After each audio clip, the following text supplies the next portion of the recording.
So today, guys, first of all, welcome. So glad to have you here back at on Ozarks Traditional. Today we're going to talk a little bit about the possibilities that having a chronograph in our arsenal can bring for us. Go through just a couple of scenarios. These are certainly not all of the virtues of a chronograph, but it'll give you some real quick ones on what we'll be looking at and how they can be helpful. First of all, well, let's get our chronograph turned on. First of all, we want to make absolutely sure that we have consistency. When we shoot through the chronograph with our traditional archery equipment, with our tackle,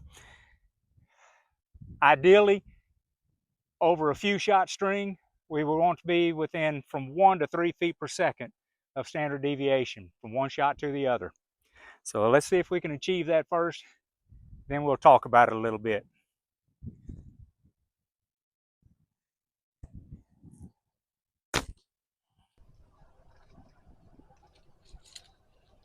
We've got 165.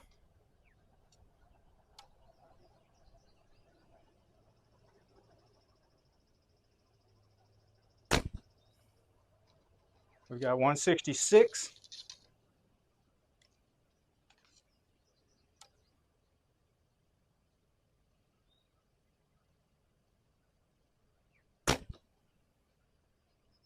We've got 165. These are with a 500 grain arrow out of a 50-pound bow shooting B55 string, and we're within 1 foot per second of each one of them, which tells me that I've got my anchor point. I'm into a good solid spot. I'm consistently having a good release off of the string, so everything's going pretty well with this sequence. Let me retrieve a couple of arrows, and I can show you what we'll be looking at. So if we're shooting 165 feet per second, what's the problem? It's the inconsistency that we're looking for. How many of us have come back to full draw and seen something like this, or experienced something like this?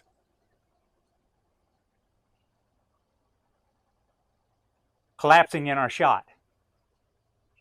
Here's what that'll produce.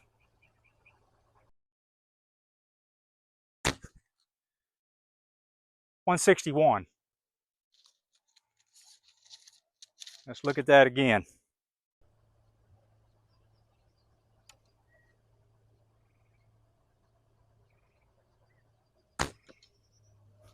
That was a terrible one, and that was at about 140.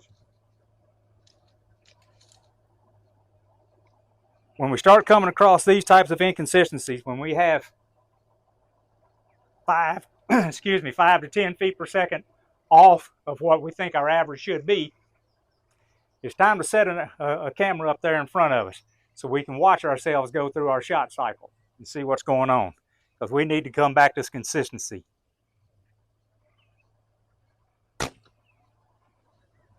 .166.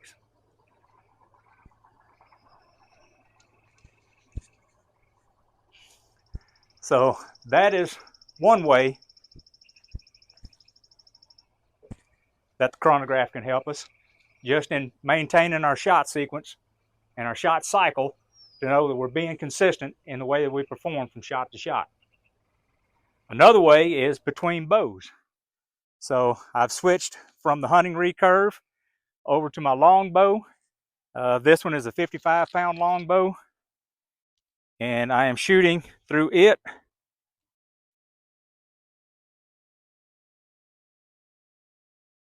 a 600 grain arrow. So we've got 100 grains different, 5-pound increase in our draw weight as we shoot this combination of bow and arrow.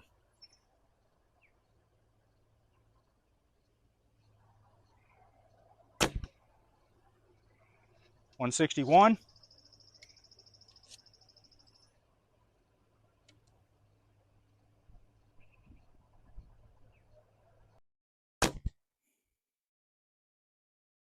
159.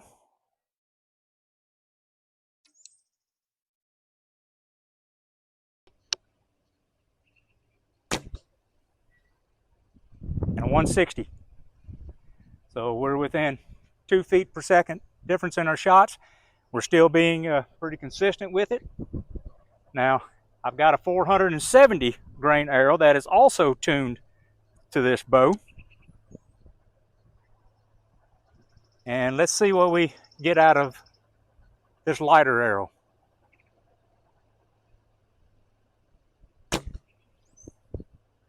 .175.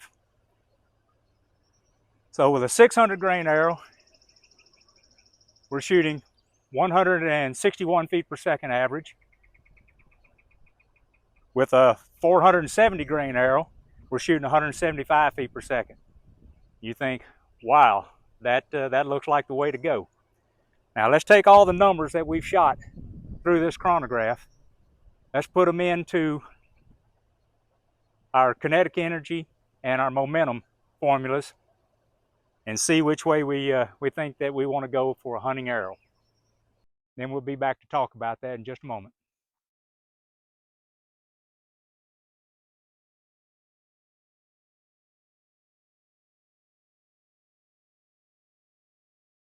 So as you can see, that gives us a variety of computations for our kinetic energy as well as our slug for momentum.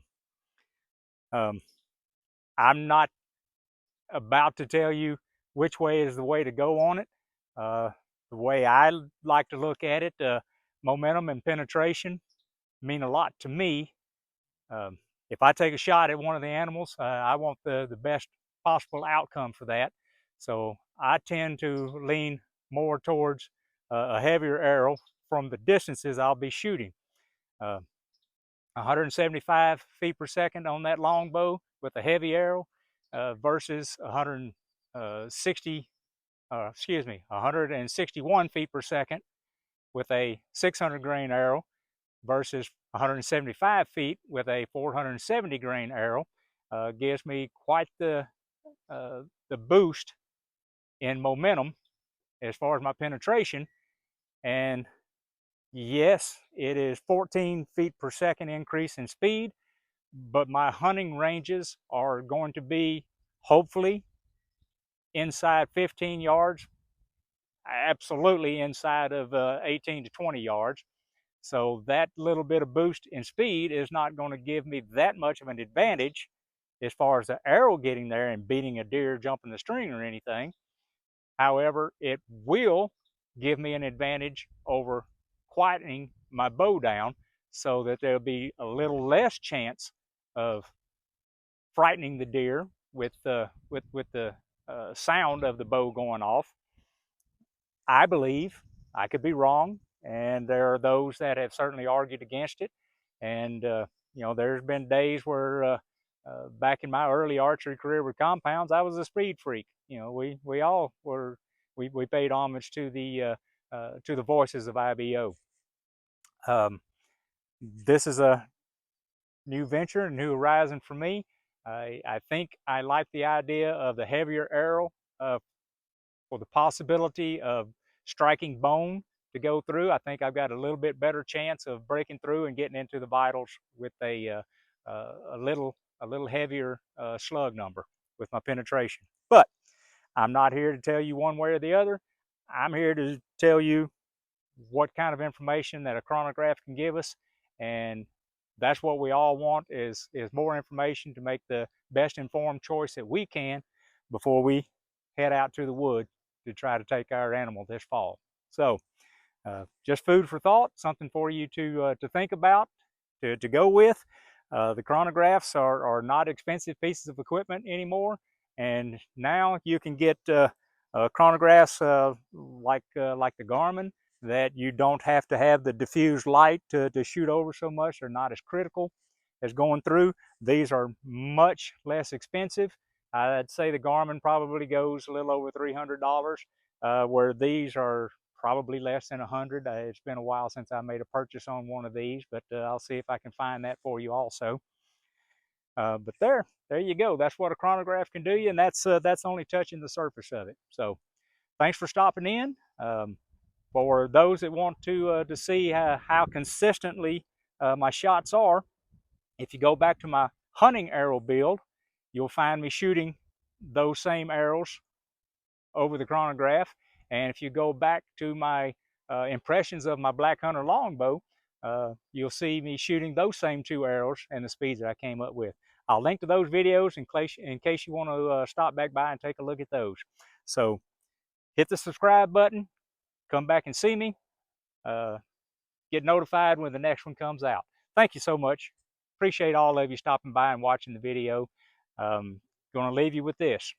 Y'all come back. I thank you.